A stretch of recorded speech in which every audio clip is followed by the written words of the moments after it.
پادری فینڈر آیا تھا جیسے ہی ایسٹ انڈیا کمپنی کی حکومت جو ہے وہ شروع ہوئی اور عیسائی جو ہے ہمارے ہاں حکمران بننے سے شروع ہوئے، تو عیسائی مشنریز جو ہے وہ بھی آ گئی کہ اب ان کو یہاں پہ ہندوستانیوں کو ہندو عیسائی بھی بنایا جائے۔ سب سے پہلا پریس جو ہے کلکتہ میں قائم ہوا، جہاں سے کہ انجیل کے ترجمے کر کر کے مختلف ہندوستانی زبانوں کے اندر عام کیے گئے پورے ہندوستان کے اندر۔ ایک پادری فینڈر آ گیا، اس پادری فینڈر نے مسلمان علماء سے مناظرے کی اور شکستوں پر شکستیں دیتا ہوا وہ دلی تک پہنچ گیا۔ ہر بڑے شہر میں، کلکتہ سے چل کر دلی تک ہر بڑے شہر میں مناظرہ کیا اور علماء کو شکستیں دی۔ علماء چپ، گمسم، انہوں نے بائبل کبھی پڑھی نہیں اور وہ قرآن پڑھ کر آتے تھے اچھی طریقے سے، تو مقابلہ کیسے ہو؟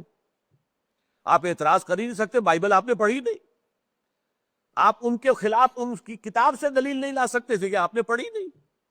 جیسے آج کل احمد دیدات کرتا ہے، کوئی ہے عیسائی جو اس کے مقابلے میں آ سکا ہو؟ سب کے سب شکست کھا گئے۔ اس نے ان کی کتابوں کو خوب جو ہے اپنی گہرائی میں اتر کر پڑھا ہوا تھا کہ تمہاری کتاب فلاں وقت میں شائع ہوئی تو اس میں یہ لفظ تھا، پھر شائع ہوئی تو یہ لفظ تھا، پھر شائع ہوئی یہ لفظ تھا۔ یہ ساری تفصیل جب شخص دے گا تو ہکا بکا ہو کے رہ جائے گی نہیں، یہ اللہ کا کلام ہو ہی نہیں سکتا، اس میں تو اتنی تبدیلیاں ہو چکی۔ بہرحال پادری فینڈر نے شکستیں دی اور پھر دلی کی جامع مسجد، تاریخی شاہ جہانی مسجد کی سیڑھیوں پر کھڑے ہو کر اعلان کیا، میں پورے ہندوستان کے علماء کو چیلنج کرتا ہوں کہ وہ آئے اور میرے ساتھ مناظرہ کر لیں۔ اب آپ غور کیجئے، اگر اس وقت اللہ کا ایک بندہ نہ کھڑا ہو گیا ہوتا اور اسے شکست نہ دے دیتا تو کیا ہوتا؟ مسلمان شکست خوردہ ہو جاتے ذہنیت کے اعتبار سے کہ ہمارے مولوی تو پٹ گئے، ہمارے علماء شکست کھا گئے، اس کا مطلب ہے کمزور ہے ہمارا دین۔ عوام کو دین کا کیا پتا، وہ تو علماء ہی کا حوالہ کر دیتے تھے نا۔ اس وقت اللہ تعالیٰ کا یہ رحمت اللہ کی ہوئی ہم پر، رحمت کیوں کہہ رہا ہوں؟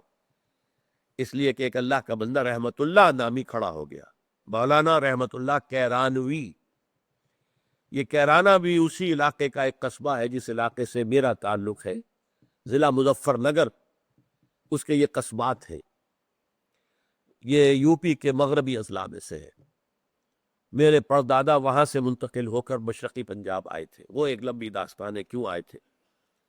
تو کیرانہ سے یہ اٹھے ہیں رحمت اللہ کیرانوی رحمت اللہ علیہ، انہوں نے اس کے ساتھ مناظرہ کیا، اسے شکست دی، اور پھر وہ یہاں سے بھاگ کر چلا گیا اور اس نے جا کر ڈیرا لگا لیا استنبول میں، قسطنطنیہ میں، وہاں جا کر مسلمان علماء کا ناطقہ بند کر دیا۔ اور اس وقت تک کبھی ترکوں کی خلافت قائم تھی، تو دارالخلافہ سے پھر یہ ریکویسٹ آئی ہے کہ اس رحمت اللہ مولوی کو یہاں بھی بھیجو بھائی، اس نے ہمارا ناطقہ بند کر دیا۔ اس لیے کہ مولانا رحمت اللہ پھر جا کر مکے ہی میں مقیم ہو گئے تھے، وہیں پر ان کی قبر بھی ہے، وہیں ان کا قائم کردہ ایک مدرسہ بھی ہے، اور وہ اس مدرسے ہی میں وہ مدفون ہے، ان کی قبر ہے۔ تو وہاں سے انہیں اطلاع دی گئی کہ اس نے پادری فینڈر نے ہمارا ناطقہ بند کر دیا ہے، آپ آئیے۔ اب جب وہ چلنے لگے، اسے اطلاع مل گئی فینڈر کو، وہاں سے ہی بھاگ گیا۔